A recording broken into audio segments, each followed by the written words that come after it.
Surat civil હોસ્પિટલમાં એક ગંભીર ઘટના સામે આવી છે।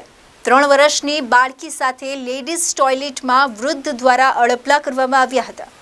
ત્યારબાદ બાળકીની માતાએ વૃદ્ધને માર માર્યો હતો। હાલ તો આ વિડીયો સોશિયલ મીડિયામાં વાયરલ થયો છે। એ અંગે સુરત સિવિલ હોસ્પિટલ સુપ્રિન્ટેન્ડન્ટે તપાસના આદેશ આપ્યા છે। સુરત સિવિલ હોસ્પિટલમાં એક મહિલા દ્વારા વૃદ્ધને માર મારવામાં આવતો હોવાનો વિડીયો સોશિયલ મીડિયામાં વાયરલ થયો છે। આ વિડીયો ગત રોજનો અને સુરત સિવિલ હોસ્પિટલના જૂના બિલ્ડિંગની બહારનો હોવાનું સામે આવ્યું છે। સિવિલમાં આવેલા લેડીઝ ટોયલેટમાં 3 વર્ષની બાળકીની છેડતી એક વૃદ્ધ દ્વારા કરવામાં આવી હતી। એક ચર્ચા પ્રમાણે આ વૃદ્ધ નશાની હાલતમાં હોવાનું પણ માનવામાં આવી રહ્યું છે। વૃદ્ધ દ્વારા છેડતી કરવામાં આવતા બાળકીએ બૂમાબૂમ કરી દીધી હતી, જેથી માતા દોડી આવી હતી અને સુરત સિવિલ હોસ્પિટલની જૂના બિલ્ડિંગની બહાર જ વૃદ્ધને બાળકીની માતા દ્વારા માર મારવામાં આવ્યો હતો। માર મારવાની ઘટના કોઈએ મોબાઈલ કેમેરામાં કેદ કરી લીધી હતી। દરમિયાન આજે આ વિડીયો સોશિયલ મીડિયામાં વાયરલ થઈ રહ્યો છે।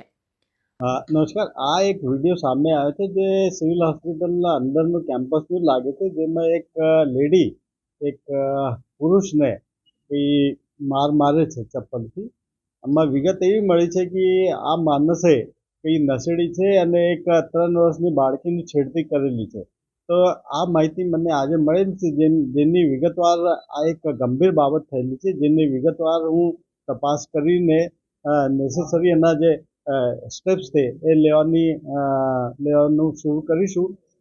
એ જોઈને અમે અમારા સિક્યુરિટી ગાર્ડને અને ઓફિસરને ઇન્ફોર્મ કરી દીધું કે ભાઈ આવો બનાવ ફરીથી ના બને, એની તાકેદારી રાખવાનું રહેશે। Arvind Rathod, ABC news Gujarat, Surat.